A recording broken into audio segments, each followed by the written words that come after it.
मन्नू भंडारी द्वारा लिखित कहानी यही सच है का भाग 2। संजय होता तो 11 के पहले नहीं पहुंचता।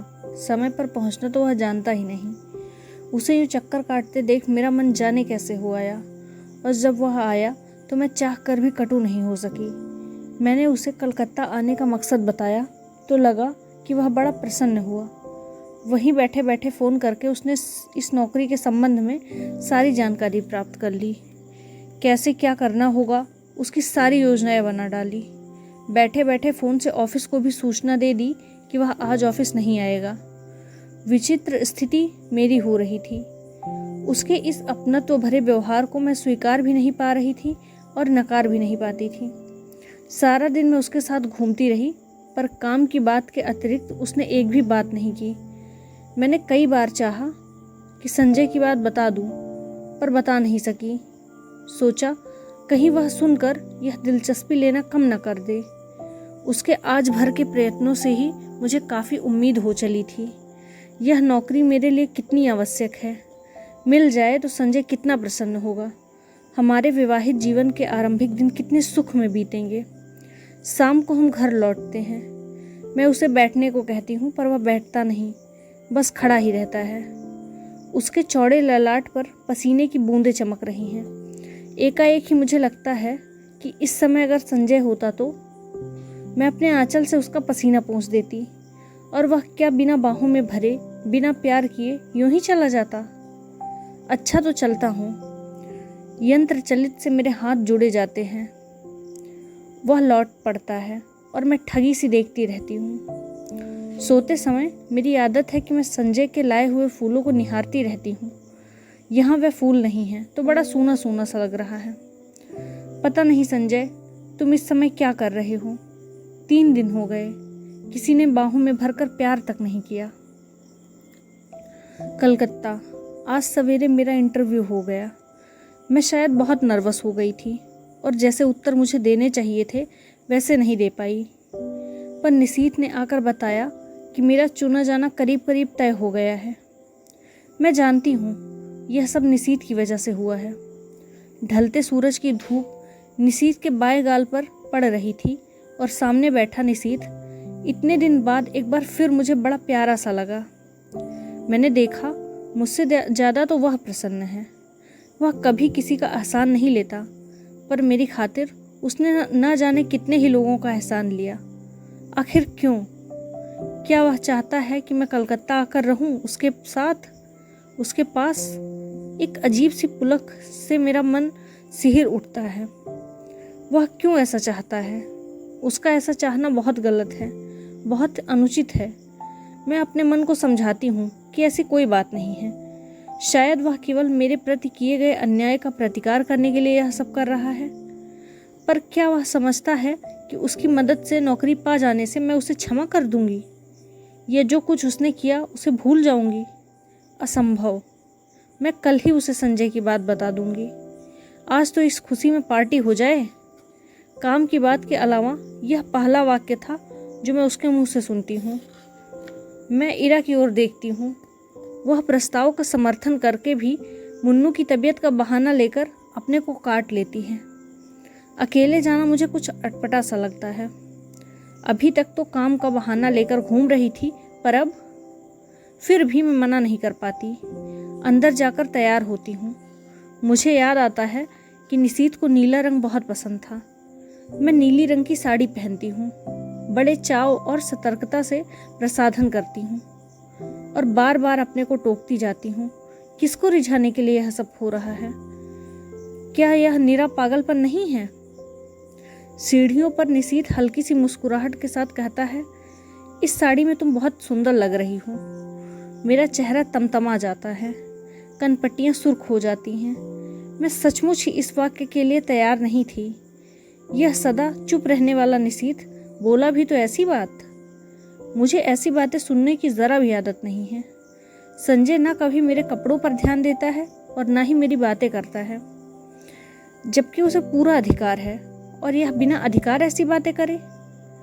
पर जाने क्या है कि उस पर नाराज नहीं हो पाती हूँ, बल्कि एक पुलकित सिहरन महसूस करती हूँ। सच, संजय के मुंह से ऐसा वाक्य सुनने के लिए मेरे कान तरस गए हैं, पर उसने कभी ऐसी बात नहीं की। पिछले 2.5 साल में मैं संजय के साथ रह रही हूँ। रोज ही शाम को हम घूमने जाते हैं। कितनी ही बार मैंने श्रृंगार किया, अच्छे कपड़े पहने, पर प्रशंसा का एक शब्द भी उसके मुंह से नहीं सुना। इन बातों पर उसका ध्यान ही नहीं जाता है। वह देख कर भी जैसे सब कुछ नहीं देख पाता। इस वाक्य को सुनने के लिए तरसता हुआ मेरा मन जैसे रस में नहा जाता है। पर निशीथ ने यह बात क्यों कही? उसे क्या अधिकार है? क्या सचमुच ही उसे अधिकार नहीं है? नहीं है। जाने कैसी मजबूरी है, कैसी व्यवस्था है कि मैं इस बात का जवाब नहीं दे पाती हूँ। निश्चयात्मक दृढ़ता से नहीं कह पाती हूँ कि साथ चलते इस व्यक्ति को सचमुच ही मेरे विषय में ऐसी अवांछित बात करने का कोई अधिकार नहीं है। हम दोनों टैक्सी में बैठते हैं। मैं सोचती हूँ आज मैं इसे संजय की बात बता ही दूंगी। स्काई रूम, निशीथ टैक्सी वाले को आदेश देता है। टून की घंटी के साथ मीटर डाउन होता है और टैक्सी हवा से बातें करने लगती है। निशीथ बहुत सतर्कता से कोने में बैठा है। बीच में इतनी जगह है कि यदि हिचकोला खाकर मैं टैक्सी से इधर गिर जाऊं तो हमारा स्पर्श ना हो। हवा के झोंके से मेरी रेशमी साड़ी का पल्लू उसके समूचे बदन को स्पर्श करता हुआ उसकी गोदी में पड़कर फरफराता है। वह उसे हटाता नहीं है। मुझे लगता है यह रेशमी सुवासिल पल्लू उसके तन मन को रस से भिगो रहा है। यह स्पर्श उसे पुलकित कर रहा है। मैं विजय के अकथनीय आह्लाद से भर जाती हूँ। आज भी मैं संजय की बात नहीं कर पाती, चाह कर भी नहीं कह पाती। अपनी इस व्यवस्था पर मुझे खींच भी आती है, पर मेरा मुंह है कि खुलता ही नहीं। मुझे लगता है कि जैसे कोई बहुत बड़ा अपराध कर रही हूँ, पर फिर भी मैं कुछ नहीं कह सकी। यह निशीथ कुछ बोलता क्यों नहीं? उसका यूं कोने में दुबक कर निर्विकार भाव से बैठे रहना मुझे कतई अच्छा नहीं लगता। एकाएक ही मुझे संजय की याद आने लगती है। इस समय वह यहाँ होता तो उसका हाथ मेरी कमर से लिपटा होता। यूँ सड़क पर ऐसी हरकतें मुझे स्वयं पसंद नहीं हैं, पर ना जाने क्यों किसी की बाहों से लिपटने के लिए मेरा मन ललक रहा है। मैं जानती हूँ कि जब निशीथ बगल में बैठा हो उस समय ऐसी इच्छा करना, ऐसी बातें सोचना भी कितना अनुचित है, पर मैं क्या करूँ? जितनी द्रुत गति से टैक्सी चलती जा रही है, मुझे लगता है उतनी ही द्रुत गति से मैं बही जा रही हूँ, अनुचित अवांछित दिशाओं की ओर। टैक्सी झटका खाकर रुकती है तो मेरी चेतना लौटती है। मैं जल्दी ही दाहिनी ओर का फाटक खोलकर कुछ इस हड़बड़ी से नीचे उतर पड़ती हूँ, मानो अंदर निशीथ मेरे साथ कोई बदतमीजी कर रहा हो। अजी इधर से उतरना चाहिए कभी, टैक्सी वाले कहता है। मुझे अपनी गलती का मान होता है। उधर निशीथ खड़ा है, इधर मैं, बीच में टैक्सी। पैसे लेकर टैक्सी वाला चला जाता है तो हम दोनों एक दूसरे के आमने सामने हो जाते हैं। एकाएक ही मुझे ख्याल आता है कि टैक्सी के पैसे आज तो मुझे ही देने चाहिए थे, पर अब क्या हो सकता है। सचमुच हम दोनों अंदर जाते हैं चुपचाप। आसपास बहुत कुछ है, चहल पहल, रोशनी, रौनक, पर मेरे लिए जैसे सबका अस्तित्व ही मिट जाता है। मैं अपने को सबकी नज़रों से ऐसे बचाकर चलती हूँ मानो मैंने कोई अपराध कर डाला हो और कोई मुझे पकड़ ना ले। क्या सचमुच ही मुझसे कोई अपराध हो गया है? आमने सामने हम बैठ जाते हैं। मैं होस्ट हूँ, फिर भी उसका पार्ट वही अदा कर रहा है, वही ऑर्डर देता है।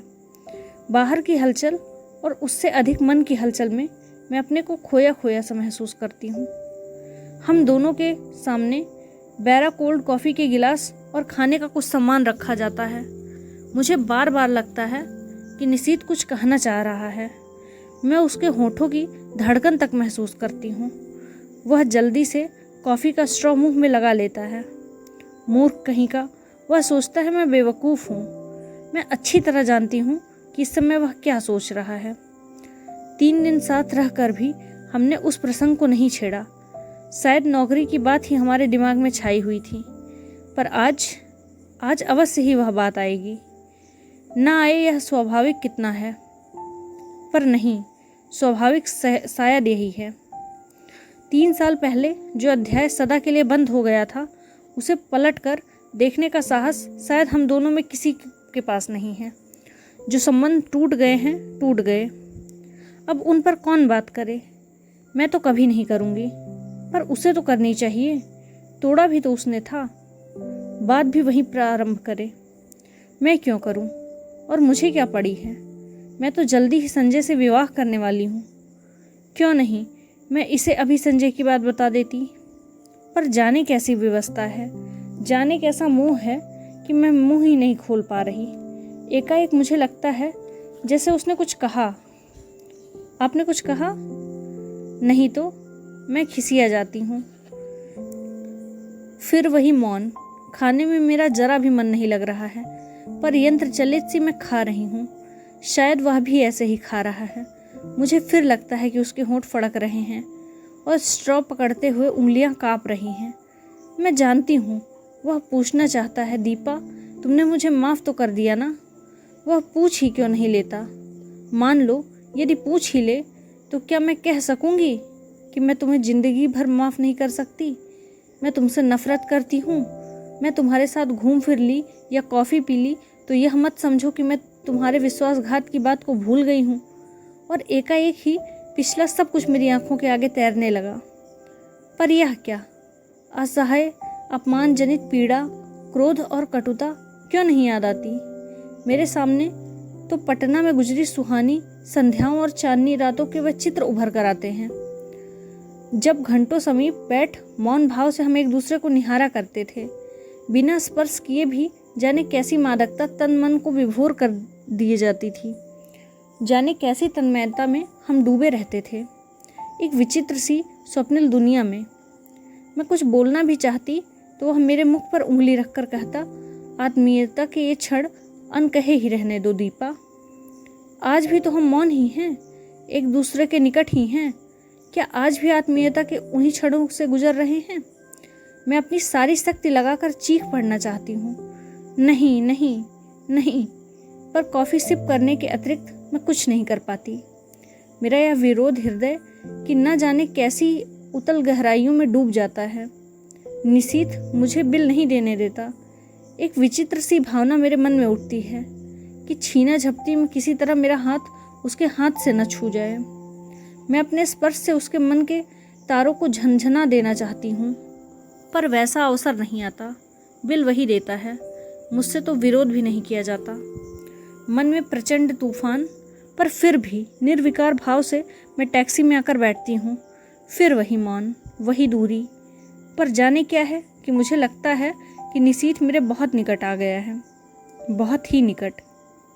बार बार मेरा मन करता है कि क्यों नहीं निशीथ मेरा हाथ पकड़ लेता, क्यों नहीं मेरे कंधे पर अपना हाथ रख देता। मैं ज़रा भी बुरा नहीं मानूंगी, ज़रा भी नहीं, पर वह कुछ भी नहीं करता। सोते समय रोज़ की तरह मैं आज भी संजय का ध्यान करते हुए ही सोना चाहती हूँ, पर निशीथ है कि बार बार संजय की आकृति को हटाकर स्वयं आ खड़ा होता है। कलकत्ता। अपनी मजबूरी पर खींच खींच जाती हूँ। आज कितना अच्छा मौका था सारी बात बता देने का, पर मैं जाने कहाँ भटकी थी, कुछ भी नहीं बता पाई। शाम को मुझे निशीथ अपने साथ लेक ले गया। पानी के किनारे हम घास पर बैठ गए।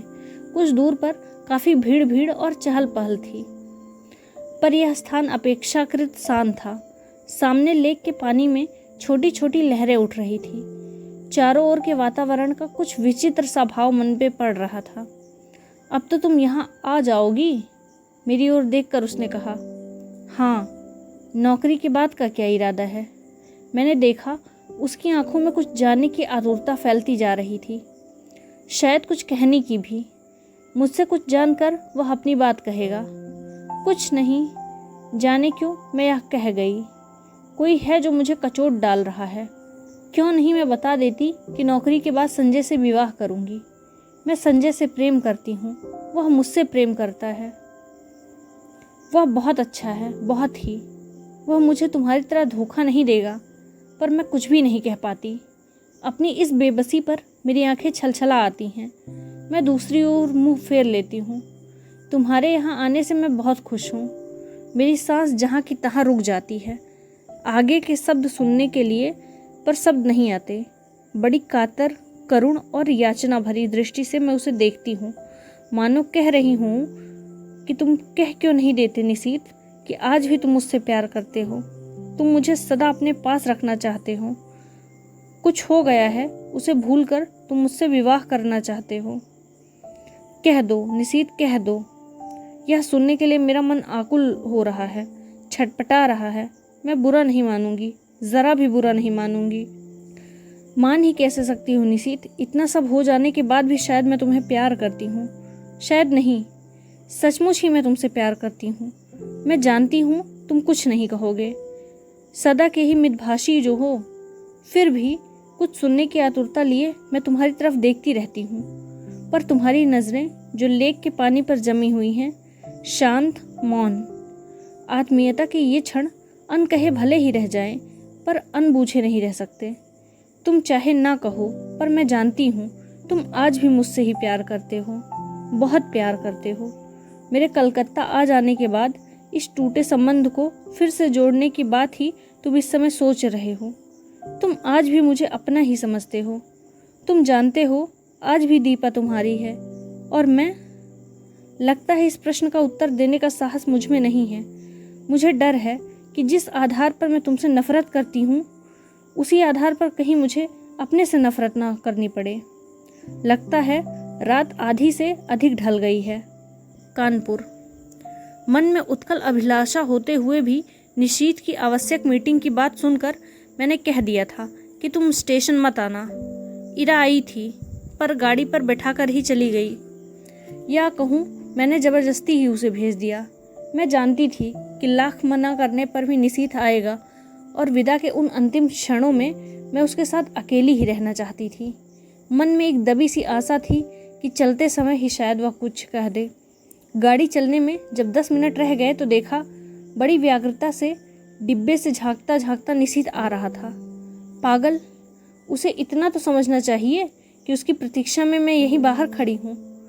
मैं दौड़कर उसके पास जाती हूँ। आप क्यों आए? पर मुझे उसका आना बड़ा अच्छा लगता है। वह बहुत थका हुआ सा लग रहा था। शायद सारा दिन बहुत व्यस्त रहा और दौड़ता दौड़ता मुझे से सी ऑफ करने चला आया। मन करता है कुछ ऐसा करूं जिससे इसकी सारी थकान दूर हो जाए, पर क्या करूं? हम डिब्बे के पास आ जाते हैं। जगह अच्छी मिल गई। वह अंदर झांकते हुए पूछता है, हाँ, पानी वानी तो है? है। बिस्तर फैला लिया? मैं खींच पड़ती हूँ। वह शायद समझ जाता है, सो चुप हो जाता है। हम दोनों एक क्षण एक दूसरे की ओर देखते रहते हैं। मैं उसकी आंखों में विचित्र सी छायाएं देखती हूँ, मानो कुछ है जो उसके मन में घुट रहा है, उसके मथ रहा है, पर वह कह नहीं पा रहा। वह क्यों नहीं कह देता? क्यों नहीं अपने मन की इस घुटन को हल्का कर लेता? आज भीड़ विशेष नहीं है। चारों ओर नज़र डालकर वह कहता है, मैं भी एक बार चारों ओर देख लेती हूँ। पर नज़र मेरी बार बार घड़ी पर ही जा रही थी। जैसे जैसे समय सरक रहा है, मेरा मन किसी गहरे अवसाद में डूब रहा है। मुझे कभी उस पर दया आती है तो कभी खीज। गाड़ी चलने में केवल 3 मिनट बाकी रह गए थे। एक बार फिर हमारी नज़रें मिलती हैं। ऊपर चढ़ जाओ, अब गाड़ी चलने वाली है। बड़ी असहाय सी नज़र से मैं उसे देखती हूँ, मानो कह रही हूँ तुम ही चढ़ा दो, और फिर धीरे से चढ़ जाती हूँ। दरवाजे पर मैं खड़ी हूँ और वह नीचे प्लेटफॉर्म पर। जाकर पहुँचने की खबर देना। जैसे ही मुझे इधर कुछ निश्चित रूप से मालूम होगा तुम्हें सूचना दूंगा। मैं कुछ नहीं बोलती हूँ, बस उसे देखती रहती हूँ। सीटी, हरी झंडी, फिर सीटी। मेरी आंखें छलछला आती है। गाड़ी एक हल्के से झटके के साथ सरकने लगती है। वह गाड़ी के साथ कदम आगे बढ़ाता है और मेरे हाथ से धीरे से अपना हाथ रख देता है। मेरा रोम रोम सिहर उठता है। मन करता है चिल्ला पड़ूं। मैं सब समझ गई निशीथ, सब समझ गई। जो तुम इन 4 दिनों में नहीं कह पाए, वह तुम्हारे इस क्षणिक स्पर्श ने कह दिया। विश्वास करो, ये तुम मेरे हो तो मैं भी तुम्हारी हूँ, केवल तुम्हारी, एकमात्र तुम्हारी। पर मैं कुछ नहीं कह पाती, बस साथ चलते निशीथ को देखती रहती हूँ। गाड़ी के गति पकड़ते ही वह हाथ को जरा सा दबाकर छोड़ देता है। मेरी छलछलाई आंखें मुन जाती हैं। मुझे लगता है यह स्पर्श, यह सुख, यह क्षण यही सब सत्य है, बाकी सब झूठ है। अपने को भूलने का, भरमाने का, छलने का असफल प्रयास है। आंसू भरी आंखों से मैं प्लेटफॉर्म को पीछे छूटता हुआ देखती हूँ। मेरी सारी आकृतियाँ धुंधली सी दिखाई देती हैं। असंख्य हिलते हुए हाथों के बीच निशीथ के हाथ को, उस हाथ को जिसने मेरा हाथ पकड़ा था, ढूंढने का असफल प्रयास सा करती हूँ। गाड़ी प्लेटफॉर्म को पार कर जाती है और दूर दूर तक कलकत्ता की जगमगाती बत्तियाँ दिखाई पड़ती हैं। धीरे धीरे वे सब दूर हो जाती हैं, पीछे छूटती जाती हैं। मुझे लगता है यह दैत्याकार ट्रेन मुझे मेरे घर से कहीं दूर ले जा रही है, अनदेखी अजनबी राहों में गुमराह करने के लिए, भटकाने के लिए। बोझिल मन से मैं अपने फैलाए हुए बिस्तर पर लेट जाती हूँ। आंखें बंद करते ही सबसे पहले मेरे सामने संजय का चित्र उभरता है। कानपुर जाकर मैं उससे क्या कहूँगी? इतने दिनों तक उसे छलती आई हूँ, अपने को छलती आई हूँ, पर अब नहीं। मैं उसे सारी बात समझा दूंगी। कहूँगी, संजय, जिस संबंध को टूटा हुआ जानकर मैं भूल चुकी थी, उसकी जड़ें हृदय के किन अतल गहराइयों में जमी हुई थी, इसका आभास मुझे कलकत्ता में निशीथ से मिलकर हुआ। याद आता है तुम निशीथ को लेकर सदैव ही संदिग्ध रहते थे, पर तब मैं तुम्हें ईर्ष्यालु समझती थी। आज स्वीकार करती हूँ कि तुम जीते, मैं हारी। सच मानना संजय, 2.5 साल में स्वयं भ्रम में थी और तुम्हें भी भ्रम में डाल रखा था, पर आज भ्रम के छलने के सारे जाल छिन्न भिन्न हो गए हैं। मैं आज भी निशीथ को प्यार करती हूँ और यह जानने के बाद एक दिन तुम्हारे साथ और छल करने का दुस्साहस कैसे करूँ। आज पहली बार मैंने अपने संबंधों का विश्लेषण किया तो जैसे सब कुछ स्पष्ट हो गया, और जब मेरे सामने सब कुछ स्पष्ट हो गया तो तुमसे कुछ भी नहीं छिपाऊंगी। तुम्हारे सामने मैं चाहूँ तो झूठ भी नहीं बोल सकती। आज लग रहा है तुम्हारे प्रति मेरे मन में जो भी भावना है वह प्यार की नहीं है, केवल कृतज्ञता की है। तुमने मुझे उस समय सहारा दिया था जब अपने पिता और निशीथ को खोकर मैं चूर चूर हो चुकी थी। सारा संसार मुझे वीरान नजर आने लगा था। उस समय तुमने अपने स्नेहिल स्पर्श से मुझे जिला दिया था। मेरा मुरझाया मन हरा भरा हो उठा था। मैं कृतकृत्य हो उठी और समझने लगी कि मैं तुमसे प्यार करती हूँ, पर प्यार की बेसुध घड़ियाँ, वे विभोर क्षण, तन्मयता के वे पल जहाँ शब्द चुक जाते हैं, हमारे जीवन में कभी नहीं आए। तुम ही बताओ, आए कभी?